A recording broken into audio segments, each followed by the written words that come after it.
कालू बढ़िया चीज ना खाई आज तुम ना करेंगे भैया, आज बात बिल्कुल ना करेंगे। सब्जी देख लो हम तो जिया बात कर रहे हैं। ऐसे ना करेंगे। अब जिहाद तुम करते, जिहाद तुम करते, और ये क्या क्या है? कोई बात नहीं, हमारे मंदिरों में जाता है या झूठ? भैया क्या हाल है?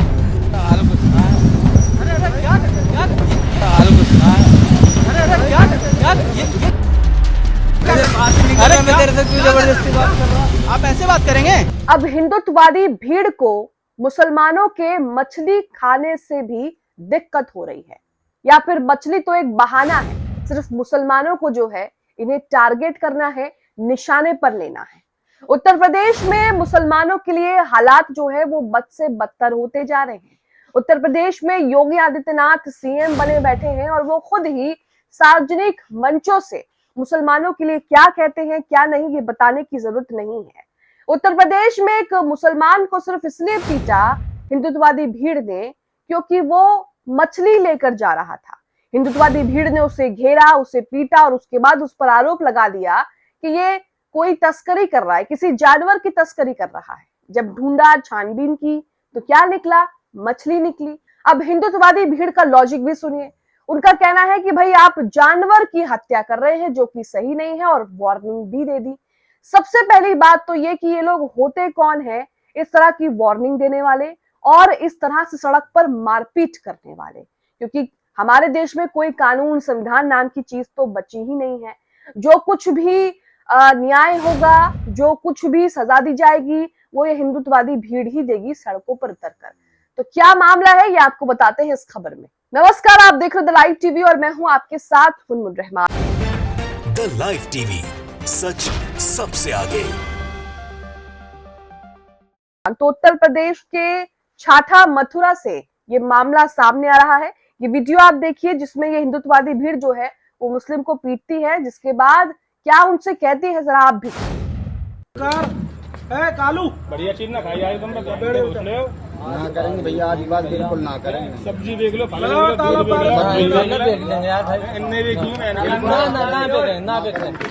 ना बेचेंगे और सेवन तो हम देख जाना, हम तो जिया बात कर रहे हैं। ऐसे ये आप देख रहे हैं जो मिला है मछली। रंग 2 दिन बाद सब्जी बेको, फल बेको, दही बेको, दूध बेको, तुम्हारी इन्ने बेच रहे हैं। तो मतलब हिंदुत्ववादी भीड़ से पूछ करके जो है अब आप बिजनेस करिए या फिर आप काम करिए। जैसे कि कई लोग ऐसे हैं, कई गरीब तबके के लोग ऐसे हैं जो मछली तमाम चीजें जो हैं वो ले जाकर के बेचते हैं एक जगह से दूसरी जगह। लेकिन हिंदुत्ववादी भीड़ का कहना है कि भाई फल बेचो, दूध बेचो, दही बेचो। मतलब अब आप इनके पास से सर्टिफिकेट लीजिए कि भाई हमें क्या काम करना है, हमारा ये धर्म है, हमारा ये गोत्र है, उसके बाद वो जो आपको बताएंगे आप वो काम करिए। तो ये देश कहाँ जा रहा है, एक बार फिर से बैठकर सोचने की जरूरत है। मछली को इन्होंने जानवर बता दिया और कहा कि भाई आप उसकी हत्या कर रहे हैं। अब आप यहाँ पर खुद ही देखिए। हालांकि हम सबको पता है कि केरला में ऐसे कई लोग हैं जिनका खाना सिर्फ मछली और चावल ही है। ऐसे कई हिंदूवादी तमाम धर्म के लोग हैं जिनका खाना सिर्फ मछली चावल ही है। उसके बावजूद भी जो है सिर्फ मुसलमानों को टारगेट करने के लिए। महाराष्ट्र के सांगली जिले के अराला गांव में हद हो गई है।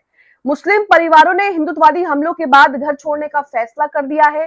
पीड़ित मुसलमान बोल रहे हैं कि मुसलमानों को निशाना बनाने का सिलसिला जो है वो 2-3 साल से चल रहा है, इसलिए अब वो वहां से अपना घर छोड़ रहे हैं। सोचिए कि इस देश में कानून, संविधान, सरकार ये सब किस लिए है, जब एक विशेष समुदाय को टारगेट करता है और उसके बाद जो चाहे उनसे करवा रहा है। इसी बीच राजस्थान के भरतपुर में एक मुस्लिम जूस विक्रेता पर मांस मिलाने का आरोप लगाया गया है। हिंदू संगठन के लोगों ने वहां पर जमकर हंगामा किया। यहाँ पर आप देखिए कि एक जूस विक्रेता सिर्फ मुस्लिम है इसलिए उसे निशाना बनाया है। हालांकि हमने कई खबरें ये भी देखी हैं कि अगर मुस्लिम कोई सैलून वाला, बाल काटने वाला नाई हो तो उस पर भी आरोप लगा दिए जाते हैं कि भाई अपनी दुकान का नाम ही चेंज कर दो। अगर किसी मुस्लिम दुकानदार ने कोई ऐसा नाम रख रखा है दुकान का, बाबू, लक्की, इस तरह का कोई नाम रख रखा है तो जी उसे आप चेंज कर दो, मोहम्मद कर दो। ये इस तरह की बातें इनकी होती है। यहाँ पर ये वीडियो देखिए किस तरह से जूस विक्रेता पर मास्क जो है वो मिलाने का आरोप लगाया और उसके बाद जमकर उसकी सरेआम पिटाई की गई। लव जिहाद तुम करते, भूख जिहाद तुम करते, और ये क्या क्या है? कोई बात नहीं, हमारे मंदिरों में जाता है या झूठ?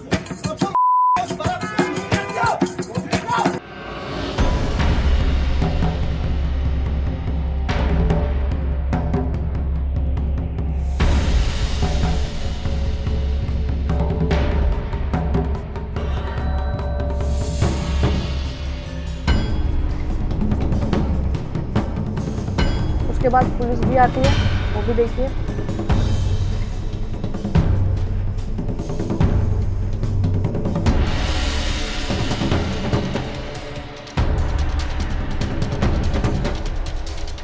तो ये पूरा तमाशा इन्होंने देश में जो है वो लगा रखा है। जगह जगह ये लोग जो है वो इकट्ठे हो रहे हैं और इसी तरह से जो बेचारे मुस्लिम तबके के लोग हैं जो अपना घर गुजारा करने के लिए छोटा मोटा काम करते हैं, कोई जूस बेच रहा है, कोई फेरी वाला है, कोई सब्जी वाला है, उस पर ये इसी तरह के आरोप लगाते हैं कि भाई अगर कोई सब्जी वाला है तो वो जो है वो सब्जी पर थूक लगा करके बेच रहा है, कोई जूस वाला है तो वो जूस में मांस मिला रहा है। जूस में मांस मिलाना किस हद तक जो है ये लॉजिक आपको सही लगता है? क्योंकि उसमें मांस कैसे मिलाया जा सकता है? फलों का जूस है और अगर आप उसमें मांस मिलाएंगे तो कैसे ही मांस मिलेगा? लेकिन वही है कि बस तमाशा करने के लिए जो है वो इनकी भीड़ ही काफी है। इसी बीच मीडिया ने मुसलमानों से बेइज्जती कराने की जो है वो ठान रखी है। ये जो मीडिया के रिपोर्टर है, जो जर्नलिस्ट हैं, ये मुस्लिम एरिया में जाते हैं, जबरदस्ती उनके मुंह पर माइक लगाते हैं और उसके बाद जब वो लोग ये बोल देते हैं कि भैया तुमसे बात नहीं करनी है, उसके बाद ये असली तमाशा जो है वहां पर बनाते हैं। अब यहाँ पर देखिए एक जो जर्नलिस्ट है वो एक मुस्लिम आदमी के मुंह में जबरदस्ती माइक ठूस रहा है। यहाँ पर वो कह भी रहा है कि भाई मुझे तुमसे बात नहीं करनी, टाइम वेस्ट मत करो, लेकिन मजाल है वो तो उल्टा उसी पर चढ़ गया कि आप ऐसे कैसे बात कर सकते हैं। अब आप कहीं खड़े हैं और रिपोर्टर आता है और कहता है कि जी इस मुद्दे पर आपकी क्या राय है। आपने साफ मना कर दिया कि भाई हमें बात नहीं करनी है आपसे, या इस मुद्दे पर हमें बात नहीं करनी, हमारे पास टाइम नहीं है। तो क्या किसी रिपोर्टर के पास ये अधिकार है कि वो जबरदस्ती आपके मुंह में माइक डाल करके आपसे बात कर ले? नहीं ना। यही चीज यहाँ पर भी होती है। एक चरमपंथी पत्रकार ने एक मुस्लिम व्यक्ति के चेहरे पर माइक घुसा दिया। जब उस व्यक्ति ने आपत्ति जताई तो पत्रकार ने खुद को पीड़ित दिखाने की कोशिश की और उसे धमकी भी दी। ये वीडियो आप देखिए यहाँ पर। भैया क्या हाल है?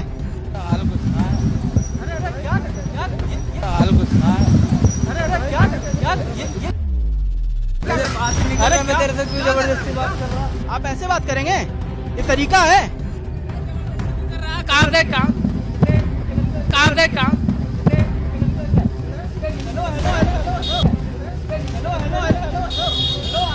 नहीं आप हाथ उठाएंगे हमारे ऊपर, आप हाथ उठाएंगे, आप हाथ उठाएंगे। अभी कॉलर पे हाथ लगाया आपने, हाथ कैसे लगाया? हाथ कैसे लगाया? हाथ कैसे लगाया? हाथ कैसे लगाया?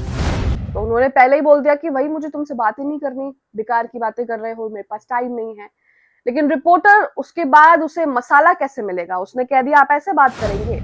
वो तो आपसे बात ही नहीं करना चाहते, तो ऐसे और वैसे की बात की तो बात ही नहीं होती। अब यहाँ पर देखिए आयुष मलिक जो अब रहमान अली बन चुके हैं, उनका क्या हाल मीडिया ने कर दिया है। मीडिया को जैसे पता लगा कि उन्होंने धर्म परिवर्तन अपनी मर्जी से कर लिया और कुछ नहीं मिला, तो ये मुसलमानों की बुराई वहां पर जाकर कर रहे हैं कि मुसलमान जो है वो बहुत गरीब और गंदी जगहों पर रहते हैं। अब उसके बाद धर्म परिवर्तन करने वाले आयुष ने क्या बोला है, जरा आप भी सुनिए। एक बहुत बड़े मुस्लिम स्कॉलर से मेरी बात हो रही थी। मैंने कहा देखिए आप मुसलमान बस्ती में चल जाइए, इतनी गंदगी है, इतना कचरा, मतलब लोग खा के सब कुछ फेंक देते हैं, गंदगी करते हैं। तो उन्होंने कहा साहब बिल्कुल आपने बहुत सही बात उठाई और आप मेरे मोहसिन हैं। उन्होंने मुझे मोहसिन कहा था, मोहसिन यानी कि जो प्रकाश दिखाने वाला। तो उन्होंने ये बात मानी थी। अब आप अब इतने बड़े वली उनके जो आप एक बात बताओ, ये जितनी मुस्लिम कंट्रीज है, लोग वहाँ क्यों शिफ्ट हो रहे हैं? दुबई टाइप में, दुबई में शिफ्ट हो रहे हैं। वो कोई गरीब आबादी का देश है, मुस्लिम कंट्री है। और दूसरा आदमी आप इंडियन है करीब करीब, बोलिए। तो आपने सुना आयुष यहाँ पर क्या कह रहे हैं कि भाई जब इतने गंदे और गरीब हैं तो फिर आप दुबई क्यों जाते हो? दुबई इंडियंस जो हैं, भारतीय जो हैं, वो दुबई जाकर क्यों बस रहे हैं? और उसमें सिर्फ मुसलमान तो है नहीं, इस्लामिक कंट्री में ज्यादातर लोग जो है वो हिंदू समुदाय के हैं जो भारत से गए हुए हैं, ये डेटा में भी बताता है। लेकिन उसके बावजूद भी इन लोगों का मुंह जो है वो बंद नहीं होता। हालांकि जब आयुष ने ये जवाब दिया तो रिपोर्टर जो है वो सन्ना गया, बिल्कुल रिपोर्टर जो है वो चुप हो गया कि भाई अब क्या बोलूं, आउट ऑफ सिलेबस जो है वो बात करती। इसी बीच भारत में जिस तरह से पेपर लीक हो रहे हैं उस पर अब देश में ही नहीं बल्कि विदेशों से भी प्रतिक्रिया आ रही है। चीन ने जो है वो तंज कसा है। प्रवक्ता ने क्या कहा है चीन के, सुनिए। चीन की गाओकाओ दुनिया की सबसे बड़ी परीक्षा है, सबसे बड़ा एग्जाम है, जो भारत के जेईई और नीट का संयुक्त रूप है। 2 दिन में जो है वो 1.3 करोड़ छात्रों के लिए सुचारू रूप से आयोजित किया गया है। और इसी बीच जब ये परीक्षा होती है तो छात्रों को जो है वो बहुत ज्यादा सुविधाएं दी जाती हैं ताकि छात्रों का जो है वो एग्जाम में मन लगे और वहां पर पहुंचने में देरी भी ना हो। लेकिन यहाँ पर क्या होता है, यहाँ पर तो ये होता है कि छात्र पहुंच गए हैं और अब ये कह रहे हैं कि जी पेपर तो कैंसिल हो गया। छात्र सेंटर में पहुंच गए हैं, सेंटर में 200 बंदों के बैठने की जगह है, लेकिन बुला 500 लिए हैं और बाकी छात्रों को कह रहे हैं कि जी अब जगह नहीं है, पेपर नहीं हो सकता। ये तो हमारे शिक्षा व्यवस्था की हालत है। इसी बीच उत्तर प्रदेश में एक भाई बहन जो है वो मंदिर में जा रहा था, मंदिर के अंदर था।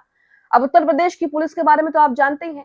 किसी पुलिस वाले ने भाई की बहन के बारे में कुछ कमेंट कर दिया, जिसके बाद भाई से रहा नहीं गया। उत्तर प्रदेश की पुलिस कहती है कि भाई हमें कानून ज्यादा नहीं पता, हमें लाठी बजाना सिखाया गया है। और उसके बाद उत्तर प्रदेश की पुलिस जो है वो अपनी सारी मर्दानगी सड़क पर उस भाई को पीटने में लगा रही है। ये उत्तर प्रदेश की पुलिस का हाल है, देखिए।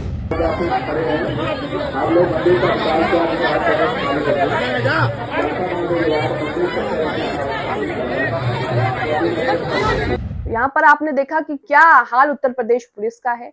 अब उत्तर प्रदेश में मुसलमानों को किस तरह से टारगेट किया जा रहा है, इसकी एक और मिसाल आपके सामने है। ये वीडियो है जिसमें बताया जा रहा है कि अधिकारियों ने जामिया अब्दुल्ला बिन मसूद मदरसे को हटाने का आदेश दे दिया है। क्यों? क्योंकि आरोप था कि इसे सरकारी तालाब की जमीन पर बनाया गया था। डीएम कोर्ट के खाली करने के आदेश और 10.46 लाख का जुर्माना लगाने के बाद मदरसा प्रबंधन ने खुद ही इमारत को गिराना शुरू कर दिया है। ये कार्रवाई राष्ट्रीय हिंदू शेर सेना के अध्यक्ष विकास चतुर्वेदी की शिकायतों के बाद हुई है। तो यहाँ पर आप देख सकते हैं कि यहाँ पर सिर्फ कार्रवाई जो है वो मुसलमानों के मस्जिद, मदरसा और जो उनकी मज़ारें हैं उस पर ही होती है। 2014 के बाद से ना जाने सरकार को ऐसा क्या फैक्ट एंड फिगर या ऐसा क्या तंत्र मिल गया जिससे इन्हें पता लग जाता है कि जो अवैध जमीन पर अगर कोई मस्जिद बना है तो वो जो जिस जमीन पर बना है वो अवैध ही होगी। ये तो सिर्फ एक बहाना है, मुसलमानों को निशाना बनाना है ताकि वो नमाज ना पढ़ सके, मस्जिद ना जा सके, मदरसों में उनके बच्चे ना पढ़ सके। और ये चीजें जो है वो अब लोगों को समझ में भी आ रही है, लेकिन अफसोस इस पर कार्रवाई जो है वो नहीं हो रही है। तो कमेंट बॉक्स में आप बताइए कि उत्तर प्रदेश में क्या चल रहा है और लगातार मुसलमानों के साथ इस तरह का भेदभाव आखिरकार ये कब रुकेगा। द लाइव टीवी, सच सबसे आगे।